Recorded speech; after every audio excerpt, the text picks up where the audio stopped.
We have been concerned with some of the actions of Venezuelan President Chavez and his understanding of what a democratic system is all about.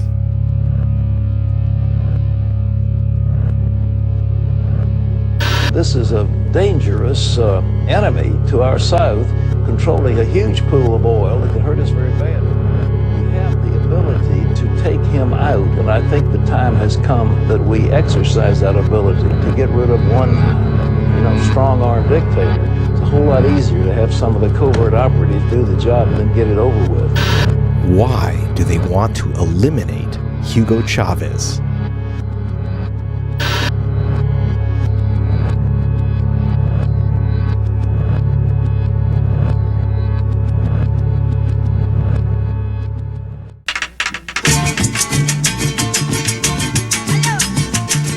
We're flying in over the foothills of the Andes into Venezuela to find out why. You know you're approaching Caracas when trees give way to the jumbled slums they call the ranchos. Here houses of the city's poor are stacked on top of each other, encircling the luxury high-rises of Venezuela's elite. In 2002, here in the capital, rich and poor met on not too friendly terms. At its simplest, the rich were trying to depose President Chavez, the poor were defending him. They traded bullets in the street, police and National Guard joining in on opposite sides. Some generals sent in armored cars and announced the president had resigned at gunpoint. Chavez was seized and thrown onto a helicopter, which headed ominously out to sea. Allí sí tuve la sensación. I didn't know where we were going. I had that sensation, that feeling that I was being taken towards my death. I had a cross in my hand. I was very relaxed. I was ready to die. While the elected President Chavez was captive in a helicopter, his kidnappers staged a very strange inaugural ball for their pretend president, Pedro Carmona, head of the Chamber of Commerce. It seemed like it was all over for Chavez. So how did President Hugo miraculously survive? Well, let's go ask the president. It was just 2 weeks after his kidnapping, but he was in a pretty good mood. Over coffee, he answered my question about his miraculous survival by cryptically quoting the French philosopher Montesquieu. Decía Montesquieu. That Montesquieu said que uno debe, that one Montesquieu. should, Perdón, Montesquieu. Gracias a ti. Que uno debe that one should ser capaz, be able el líder, the leader should be able de mirar to see la ola de los acontecimientos the wave of events coming y cabalgar. and to ride the wave. I learned that this revolutionary surfer dude survived, indeed, by seeing the coup d'etat wave in advance. On the night of the coup, at 3 a.m., I reached the head of Venezuela's Air Force on one of the only cell phone lines open in the nation, and discovered that while 1 million citizens marched on the palace to surround the coup leaders on the outside, on the inside, wave watcher Chavez had secretly hidden commandos inside secret passageways in the palace. The coup leaders were told, "Bring back Chavez or die." The coup leaders returned the president right to his desk, while the public celebrated in the street. But before the coup leaders ran for their lives, a character named Charles Shapiro, the U.S. ambassador, ran down from the U.S. embassy to have his photo taken with the hostage takers. Weirdly, I was able to meet with the man who directed the kidnapping of Hugo Chavez, the wannabe president, Pedro Carmona. I wanted his version of events, and I knew where to find him. He was kept under guard inside his ritzy apartment. Carmona's under house arrest. They're not going to let us bring in the cameras. So we took this film with a high-powered lens from a quarter mile away, and I got in with a hidden tape recorder. When you were arrested, were you afraid? Where? No, never. Carmona told me about his busy day as self-proclaimed president. He disbanded both the National Assembly and Supreme Court. Not a popular move.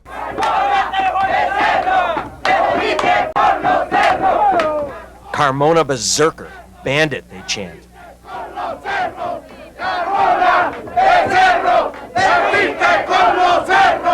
And worse, a puppet of Uncle Sam. The United States wants to oust President Chavez from power because they want our oil. Chavez! Chavez! Chavez! The United States don't have the clean hands. Chavistas say the evidence points straight to the U.S. Embassy. Why were American military officers at the base where Chavez was held, and why did Ambassador Shapiro rush down the hill to meet with the coup leaders? When I asked Carmona about the meeting, he was a little coy. Ambassador Shapiro. Yes. What did he tell you? Well, he was just collecting information. Just collecting information? President Chavez has a very different view of Uncle Sam's role in the coup d'etat. Yo tengo, por ejemplo, pruebas y las tengo por escrito. I have, for example, proof, the written proof. I have the time of the entries and exits of the 2 military officers from the United States into the headquarters of the coup plotters. Tengo sus nombres. I have their names, who they met with, what they said, proof on video and on still photographs. Chavez, I learned, was warned by the U.S. State Department not to blame the coup on George Bush, but he came close. Y en verdad tengo en mis manos. I have in my hands a radar image of a military vessel that came into Venezuela water on the 13th of April. I have radar images of a helicopter that takes off from that ship and flies over Venezuela, and of other planes that violated Venezuela airspace. Por eso el pueblo nunca lo creyó. Ahora a trabajar todo el mundo. Chavez supporters are convinced that the Bush administration is out to overthrow their man, and here, at a May Day rally, they've taken to the streets 1 million strong to defend him and denounce George Bush. Is Chavez just imagining that Bush was behind the coup? If the Chavistas' reaction to George Bush's involvement in their politics seems a bit paranoid, they actually have much to fear, according to these documents obtained by a U.S. investigator. And still appear on the there front. you I've been are. on the front. Eva Gollinger uncovered the evidence that showed that the CIA knew about the 2002 coup in advance. We know 5 days before the CIA had all the plans, so they were highly elaborated. They knew who was planning the coup. They knew how it was going to happen. They also financed the opposition. They tried to overthrow the government. They backed and financed the coup against President Chavez in April 2002. Yeah, how do you know that? They gave them, because I've been obtaining documents from the U.S. government using the Freedom of Information Act. I've got hard evidence of it. After publishing her State Department documents, she found herself on a list used by right-wing hitmen, and now she lives in hiding. They had put up an article about my new radio program that I have here on a radio station, and people went on there and said basically, you know, we're making all kinds of threats, and someone said, you should be gassed like the Jews were. She complained to the federal prosecutor investigating the coup and the death threats. During the investigation, he was assassinated. So why would the USA entangle itself in a half-baked Latin American coup? We took off from Caracas to find the answer. You want to know what this is all about? Take a look down there. Oil. And lots of it. You can fill your car for 8 cents a gallon. This country is one big oil well, once the #1 exporter of oil to the USA, bigger than Saudi Arabia until 1998, when Hugo Chavez won the election. He took the U.S. by surprise when he restored the power of OPEC by slashing Venezuela's oil production. Chavez also doubled the royalties charged on some oil companies. That cheered the poor in the ranchos, but won Chavez the wrath of his own oil workers and the American petroleum industry. Exxon Oil fled the country. The new muscular OPEC was run by Chavez's ally, Ali Rodriguez, once a leftist guerrilla who fought in the Venezuelan mountains. In Caracas, Rodriguez, now foreign minister, explained the mystery of how Chavez knew the coup d'etat wave was about to hit him. It begins with the little understood dependence of the U.S. on Venezuela's vast oil reserves. Of course, the dependence of the United States on oil is increasing progressively. And Venezuela is one of the most important suppliers of the United States. It appears the coup plotters were forced to act before they were ready by their U.S. handlers panicked over the possibility of an oil embargo. The timetable is telling.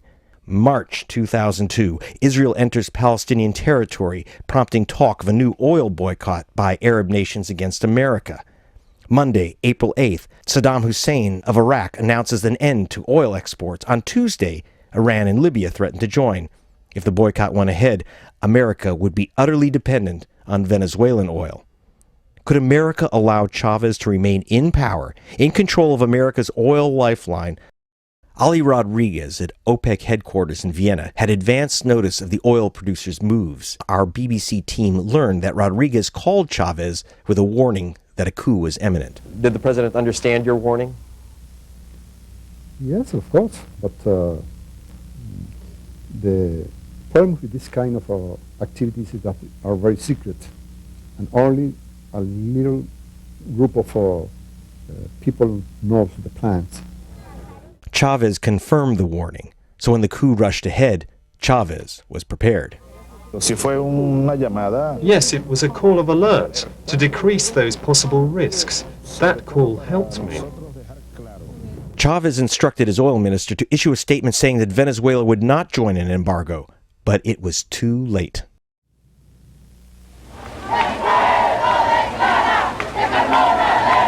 In the aftermath of the coup, militant Chavistas demanded rough justice for Carmona's crew, but Venezuela has returned to its older, gentlemanly ways.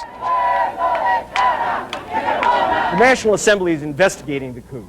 It's quite blatant here, considering that just days ago, these guys were pointing guns at each other. Inside, Carmona, coup leader, had been summoned from house arrest by the National Assembly. He insisted his bungled ousting of Chavez wasn't really a coup. The Assembly wants to know about American involvement. Later, Chavez deliberately let Carmona escape to Colombia. The Assembly is also investigating why TV stations such as RCTV twisted coverage to aid the coup plotters. Another media mogul under suspicion is Gustavo Cisneros. While the coup was in progress, Cisneros met with Bush's man in charge of Latin America, Otto Reich. Propaganda is Reich's forte. He's infamous for his role in the illegal funding of Contra terrorists who try to overthrow Nicaragua's government. The U.S. Comptroller General reported that Reich's office had, quote, engaged in prohibited covert propaganda activities. Chavez is a killer! Chavez is a killer! Let's go! Chavez! Out! I don't want you here! The coup may have failed, but the opposition hasn't given up. In Venezuela, even the bankers take to the streets. There's whispers of another coup. The rich, outnumbered by the poor, have little faith in electoral democracy. Why not wait for the next election to remove him? Because it's too much time. We have been 3 years in jail, and we want to change the things. We can't wait until the new elections. They want a coup, not elections. What are they so unhappy about? The answer is here, where the march ended, in this shopping district on the Park Avenue of Caracas, surrounded by upscale malls like this. The oil has made Venezuela's rich even richer, but Chavez, for the first time, has imposed an income tax on these shoppers. Worse, this once tax-free elite of Venezuela, almost all of them very white, have lost their political privileges to poor Venezuelans who, like Chavez, proudly call themselves black and Indian. Because the dark and poor so outnumber the pale-skinned shoppers, anti-Chavez candidates have a very lonely road to drive. Julio Borges was the leading candidate for the presidency against Chavez. In 2006, we rode along in his air-conditioned SUV while he pitched his complaints about Chavez to the gentle sounds of Haydn. We ended up in this rural village, hours from the high-rises of Caracas, where Borges expected to greet a rally of his supporters. He found one who invited us into her home for arepas. Mucho gusto. Pues usted es muy bello. Que tú eres muy bonito. Beautiful. You're beautiful. Gracias. Gracias. That's the limit of my Spanish. As far as she's concerned, Chavez has the people fooled. We don't want dictators, she says. They hand out food baskets, but it's a trick.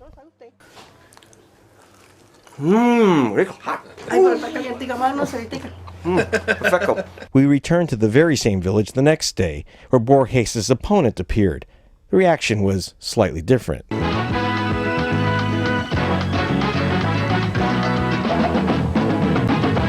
Buenos días a toda Venezuela. This is the variety show host, revolutionary, and president of Venezuela, the inimitable Hugo Chavez, presenting his live 6-hour-long weekly television spectacular. Every Sunday, he flies his desk to a new location to perform for his thousands of screaming fans and voters.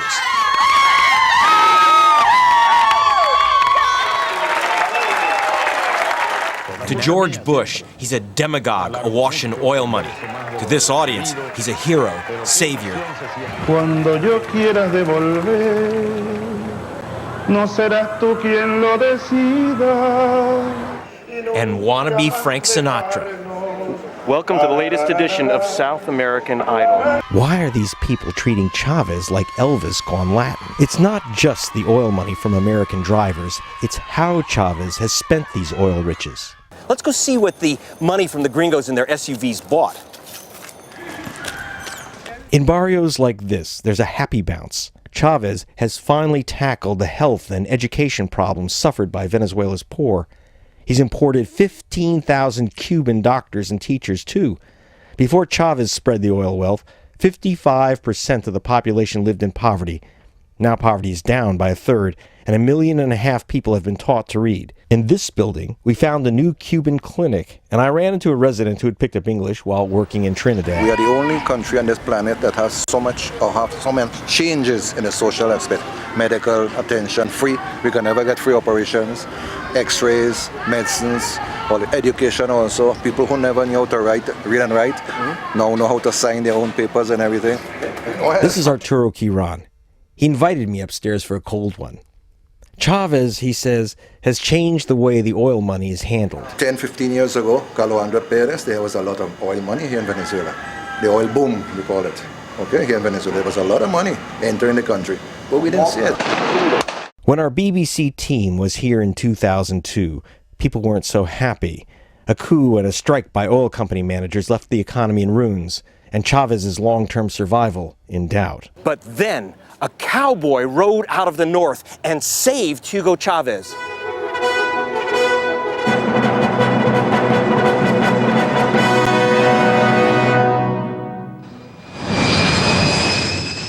In 2003, George Bush invaded Iraq, and when mission accomplished became mission impossible, oil prices tripled.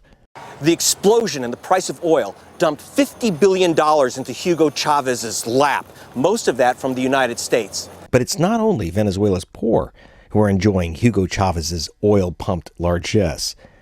Everyone on the continent is trying to jump into Santa Hugo's sleigh. Hugo Chavez has called all the bankers of Latin America together, and when Chavez speaks, they listen.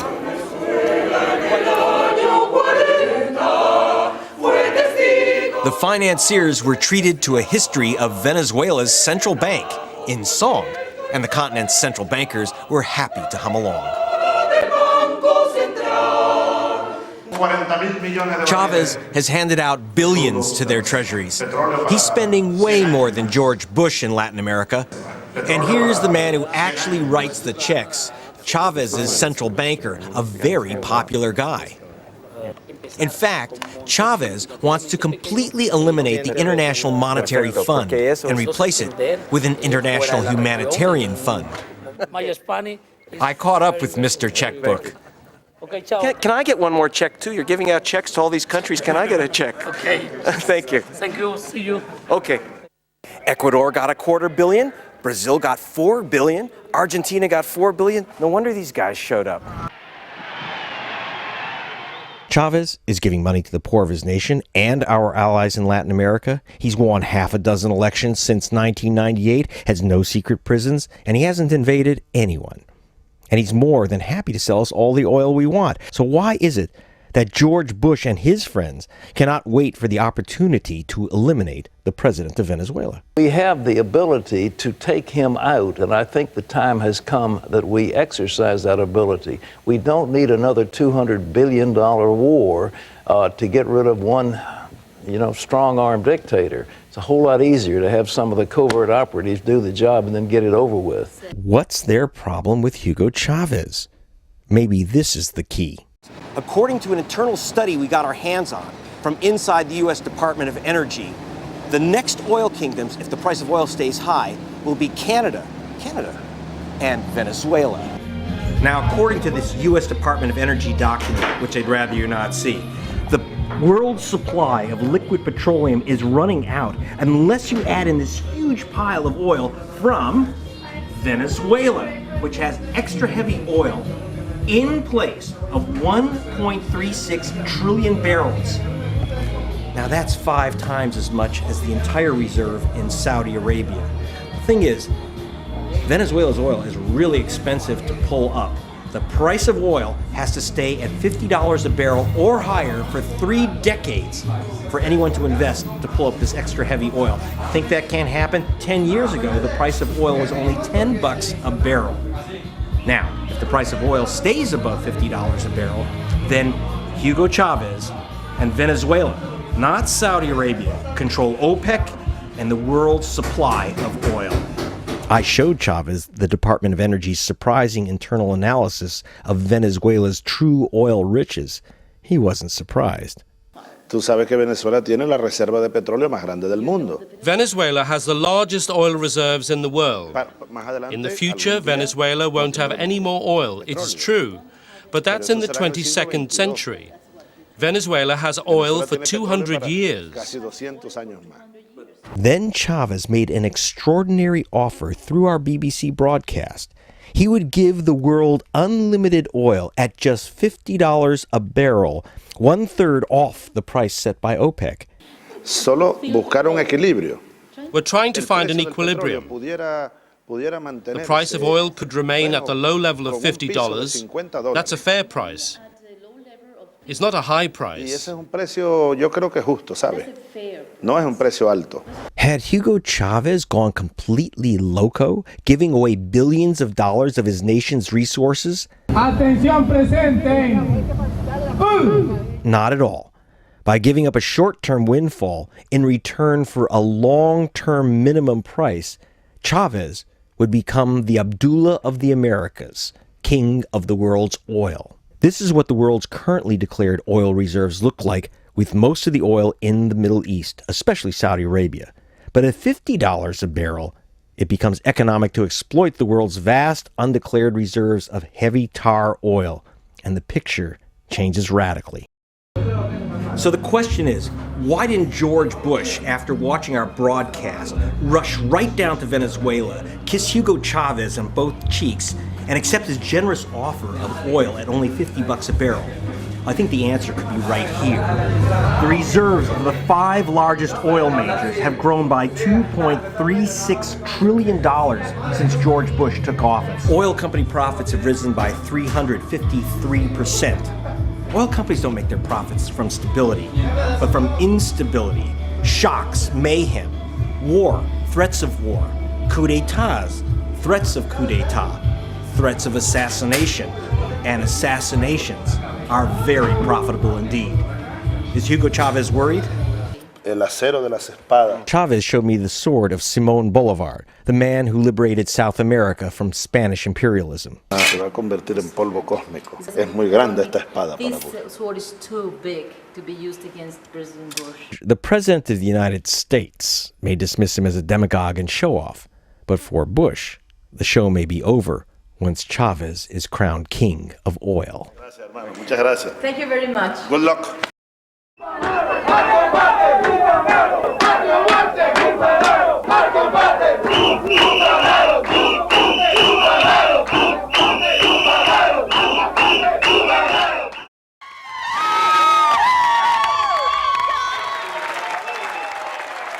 Cuando yo quieras devolver, no serás tú quien lo decida.